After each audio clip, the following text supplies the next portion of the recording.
امروز که ما از خواب بیدار شدیم، یکی دیگه برای همیشه زندگیش تموم شد. امروز که سلامتی برامون مهم نیست، یکی دیگه روزی 1000 بار دعا میکنه که ای کاش سالم بشه. امروز که ما از نعمت پیاده راه رفتن مینالیم و غر میزنیم، یکی دیگه برای همیشه نمیتونه راه بره. وقتی ما از غذای سفرمون ایراد میگیریم، یکی دیگه با یه تیکه نون خشک خالی روزشو میگذرونه. وقتی ما دنبال یه خونه بزرگتر هستیم، یکی دیگه هیچ سقفی بالای سرش نداره. خیلی وقت ما قدر چیزایی که داریم و نمیدونیم و فقط حسرت چیزایی رو میخوریم که نداریم. وقتی از دست بدیم میفهمیم که روی اینا واقعا هیچ قیمتی نمیشه گذاشت.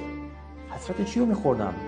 پس بیا به جای اینکه دائما شکایت کنی، یه لحظه نفس بکش، به خودت یادآوری کن همین حالا، همین لحظه تو صاحب چیزایی هستی که یه نفر برای داشتنشون داره دعا میکنه.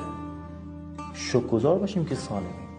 میشه نفس کشید بدون درد، میشه راه رفت بدون ترس از افتادن. گاهی وقتا زندگی اونقدر عادی میگذره که یادمون میره همین عادی بودن خودش یه معجزه است. یه معجزه.